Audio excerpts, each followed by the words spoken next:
Welcome, it's your friendly neighborhood Badger here, and I'm back for another farming video in the 3.13 echoes of the Atlas expansion.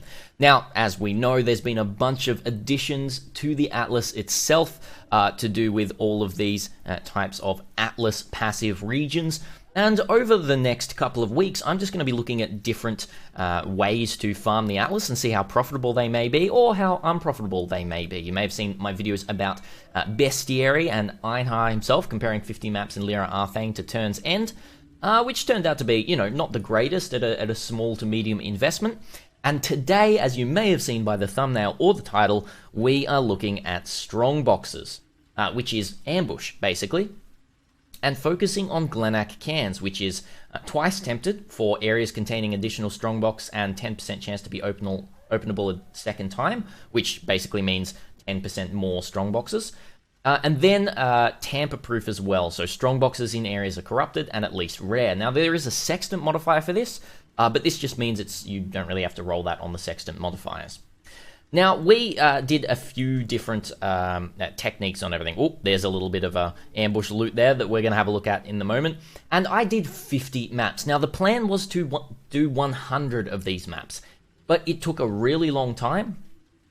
And honestly, let's just say the returns aren't crazy on what we're doing here. It's quite a bit of investment that I've put into it, and the returns didn't look pretty too amazing, so you know, I think we're going to cap it at 50 here and just show the results.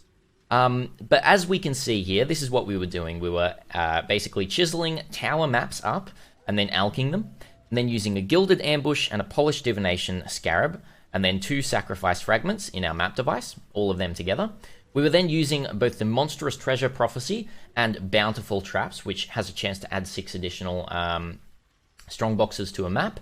Then we were also using sextants to both roll 2 extra strongboxes and then corrupted and rare, but that's already on there. So basically 2 extra strongboxes with this mod, and then another mod that gives 500% increased quantity from the monsters in the zones, basically.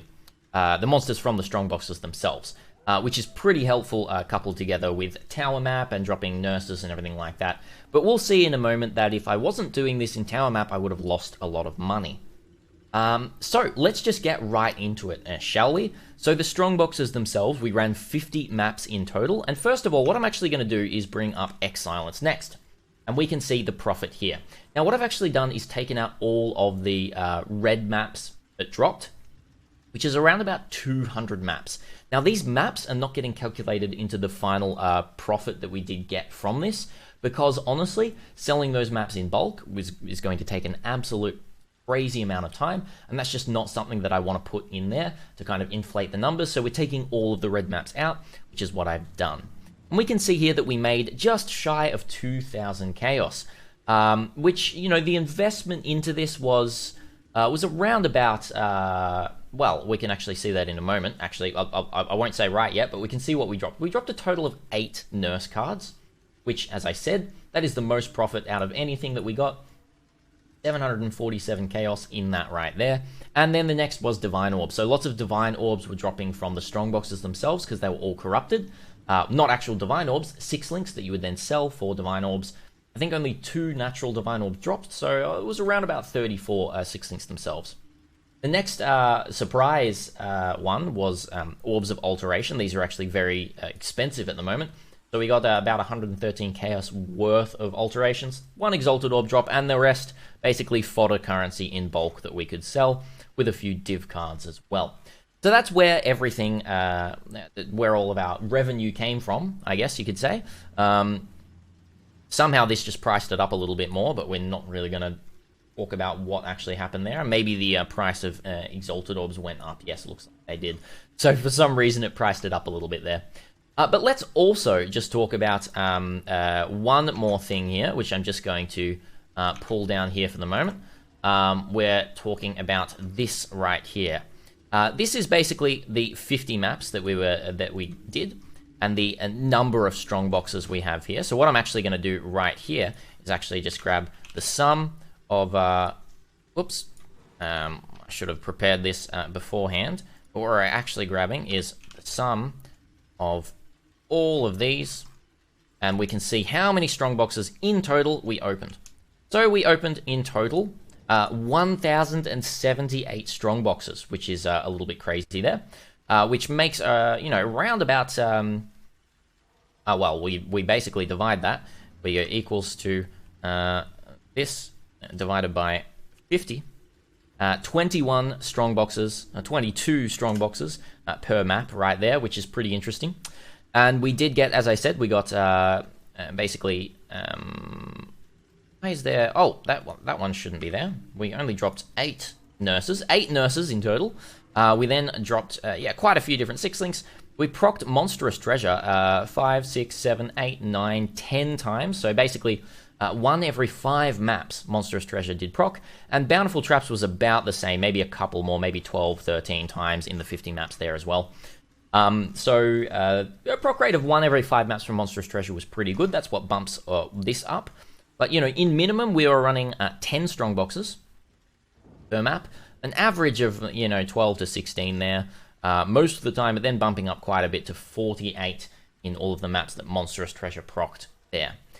Now, what is the takeaway from all of this? What's the takeaway with this whole farming strategy? Well, look, as I said, it's not that profitable because, once again, as we can see here, profit with maps was around about 10 Exalted Orbs or, 1,000 Chaos, but without maps, the profit, and let's just say I spent about 10 hours running these maps, that's, very generous. It was probably closer to about 8 going quite slowly.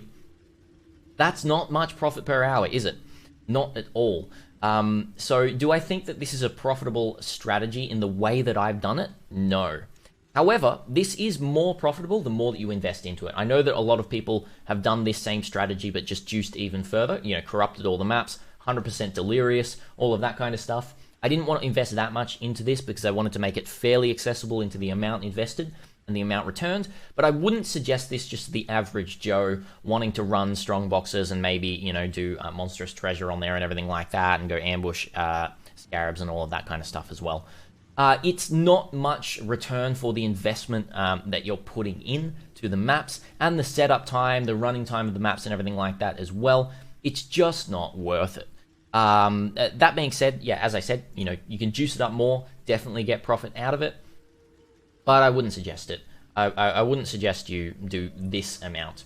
That's all I really have to say for this video. I hope you enjoyed this farming video. I was hoping, we'd get a little bit more profits out of it, maybe some more nurse drops, maybe some more 6-links or anything else that dropped. But that's basically it. That is 50 tower maps with medium juiced ambush scarabs and everything like that. That's the returns. So thanks so much for watching. We're going to actually move on to a community chosen build. Now, you may have seen my community post. If you haven't, you can go onto my community part of my channel and you can vote there. It's probably going to close fairly soon, but we're voting on the top 5 kind of community suggestions for my next build. It looks like it's going to be by about 20% a full fortify plus dodge cap character just for massive amounts of tank. Hopefully going for immortality would be pretty darn nice. So let's see what we can juice up there in that one, if that one does win.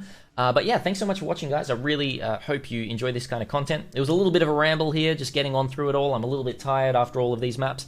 But yeah, let's get on to some new stuff. I think the new project might actually be Blight, which is a little bit exciting. Maybe 50 Blight maps. We could definitely see how that feels. Thank you so much for watching. Hope you're all doing well, and until next time, Badger out.